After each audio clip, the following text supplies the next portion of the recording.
Good evening. This is All India Radio and I'm V. Ravi Kumar with the news at 9.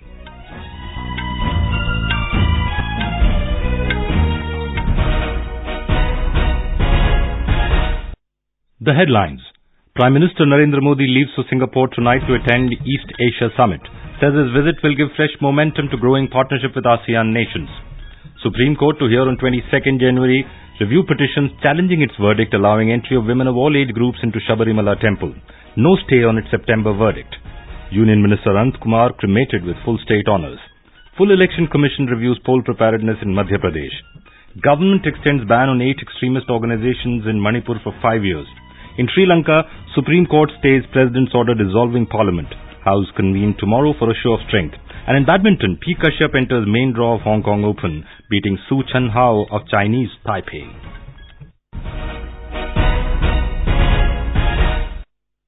Prime Minister Narendra Modi leaves for Singapore tonight to attend the East Asia Summit, ASEAN-India Informal Meet and the Regional Comprehensive Economic Partnership Summit.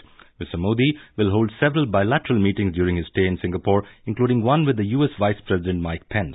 The Prime Minister will be the first head of government to deliver an address at the Singapore FinTech Festival, which is one of the largest events on financial technology. During his 2-day visit, Mr. Modi, along with leaders from US, Japan and Australia, will also meet for the third round of the quadrilateral dialogue, the Quad, on the sidelines of the East Asia Summit. He will also meet the participants of India-Singapore Hackathon. Our correspondent accompanying the Prime Minister has filed this report.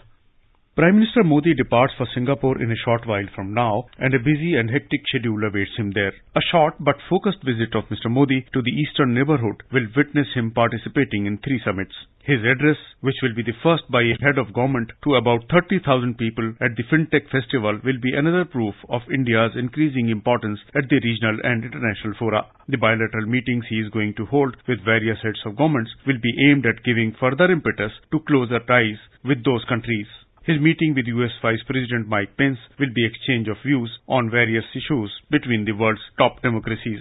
The East Asia Summit from 2005 has come of age with its 13th edition in progress. During these years, the summit, with all its ups and downs, is growing. Naseem Naqvi, AIR News, New Delhi. Meanwhile, Mr. Modi has expressed confidence that his visit to Singapore will impart fresh momentum to the growing partnership with ASEAN and East Asia Summit nations.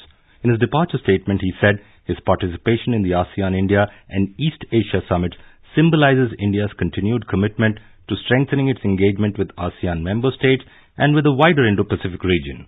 The Prime Minister said he is looking forward to his interactions with ASEAN and East Asia Summit leaders. The Supreme Court has agreed to hear in open court review petitions challenging its verdict which allowed entry of women of all age groups into Sabarimala Temple. A 5-judge bench comprising Chief Justice Ranjan Gogoi and Justices R.F. Nariman, A.M. Khanwilkar, D.Y. Chandrachud and Indu Malhotra will hear the 49 review petitions on 22nd of January. The Apex Court said there is no stay on its 28 September verdict allowing women entry into the Hill Shrine. Mortal remains of Union Minister and senior BJP leader Ananth Kumar were consigned to flames in Bengaluru with full state honours this evening. He passed away yesterday. A stream of leaders, led by Vice President M. Venkaiah Naidu, paid their last respects to the departed leader today. More from our correspondent.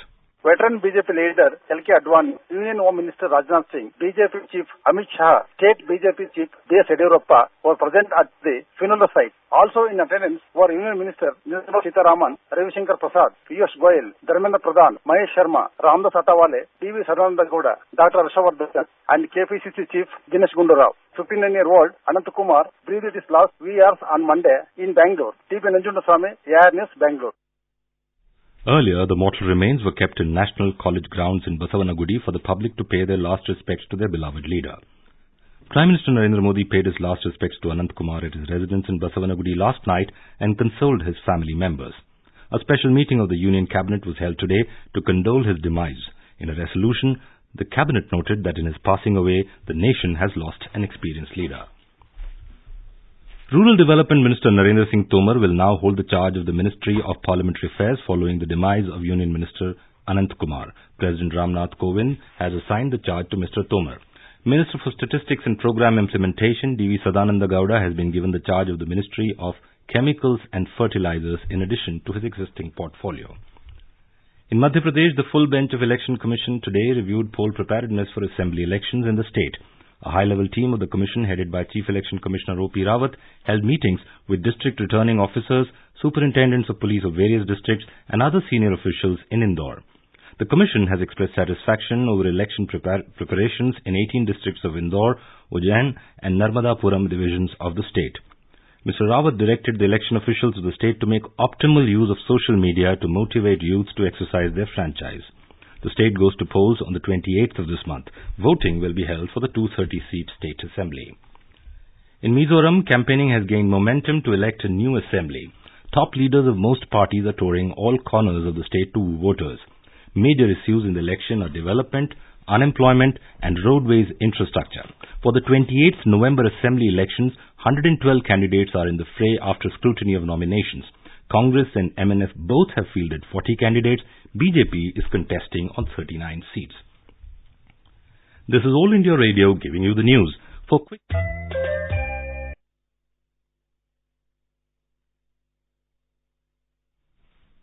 quick news updates round the clock, follow us on our Twitter handle @AIR News Alerts. You can also log on to our website newsonair.nic.in. Government has extended the ban on 8 extremist groups in Manipur for 5 more years under the Unlawful Activities Prevention Act.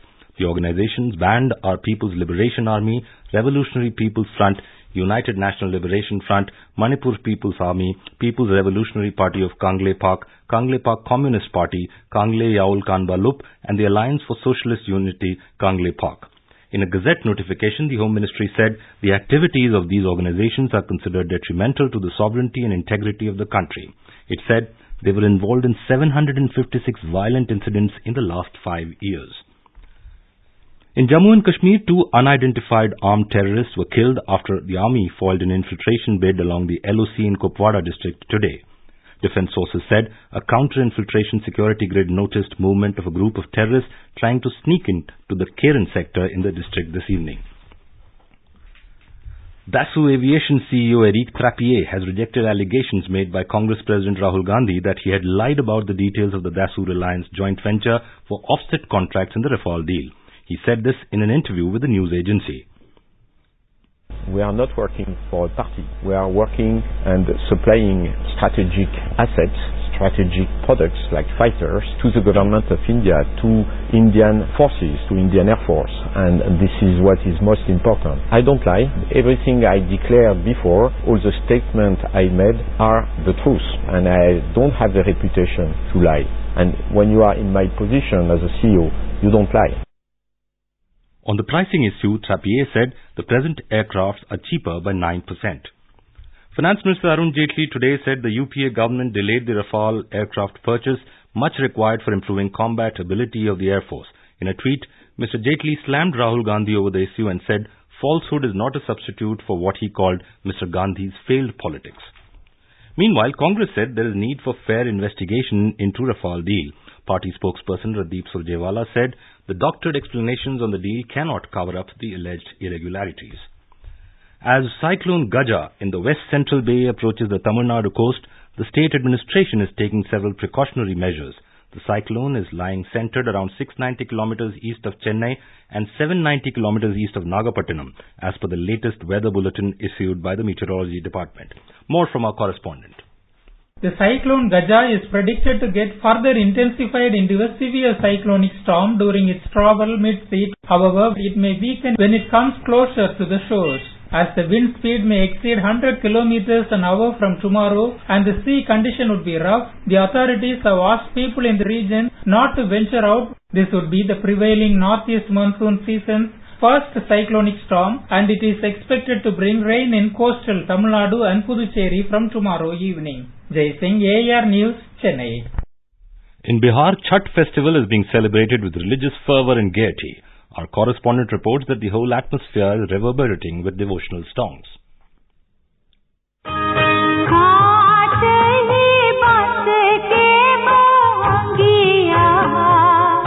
Lakhs of devotees across the state paid oblation to the setting sun this evening on the banks of several rivers including Ganga, Gandak and Kosi. Puja will conclude after paying offerings to the rising sun tomorrow morning. A large number of devotees have gathered at various sun temples including Deo in Aurangabad, Barkagaon in Nalanda and Ular Sun Temple in Paliganj to offer a special prayers to sun god. The state government has made arrangements in various jails for those inmates who are performing Chhath Puja. Ghats and roads have been decorated with colorful lights. Elaborate security arrangements have been made and NDRF team have been deployed for patrolling on the banks of river.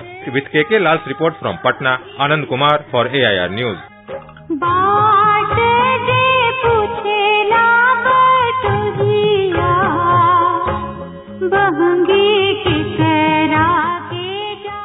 And here's a report from our Kathmandu correspondent on the celebrations.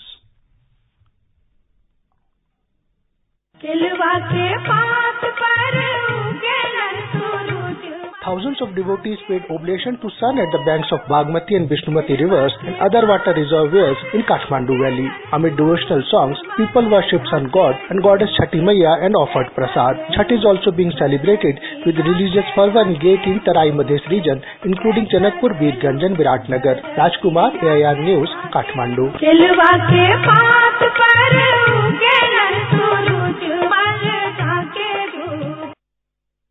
In Sri Lanka, Parliament has been convened tomorrow following a Supreme Court decision to stay the President's order for dissolution of Parliament and holding of early elections. The three-judge bench headed by the Chief Justice gave its ruling this evening on petitions against the President Maithripala Sirisena's Gazette to dissolve Parliament. The court has put an injunction on the Gazette till 7th of December and will hold further hearings from 5th of December. The court also ordered the Election Commission to halt preparations for the general elections scheduled for the 5th of January. More from our correspondent. The ruling was welcomed by ousted Prime Minister Mr. Vikram Singhe, who said that order shows President is not above law and can't play with Constitution. A government spokesman said the case is still on and they are confident that dissolution will be upheld. Parliament will convene tomorrow as scheduled before the Gazette to dissolve was issued and all eyes will be on his Speaker whether he allows majority vote to be decided. Santosh Kumar for AIR News from Colombo. In the United States, the death toll from the deadliest forest fire in California has reached 42. The dead have been found in burned-out cars, in the smoldering ruins of their homes, or next to their vehicles. Police said more than 200 people are missing. The blaze has burnt down more than 6,000 houses.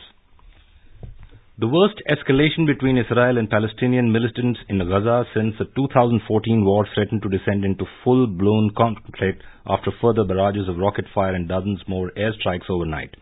6 Palestinians were killed in Gaza in less than 24 hours as Israeli strikes targeted militants and flattened buildings while sending fireballs and plumes of smoke into the sky. On to sports now. In badminton, former Commonwealth Games champion Parupalli Kashyap made a solid start to his campaign in the Hong Kong Open today. He beat Chinese Taipei's Su Chen Hao in the qualifying round in Kowloon. Kashyap defeated Hao 21-7, 12-21, 21-18 in a match that lasted an hour and 3 minutes. He will next face 7th-seeded Indonesian Anthony Sinisuka Ginting in the main draw tomorrow. The mixed doubles pair of Satvik Sairaj Rankireddy and Ashwini Ponnappa outwitted Chinese Taipei's Wang Qilin and Li Chia-shin in the opening round of the main draw. The duo will next meet another Taiwanese combination of Li Yang and Su Ya-ching. Indian captain Virat Kohli and premier fast bowler Jasprit Bumrah maintained their top positions in the latest ICC ODI rankings published today.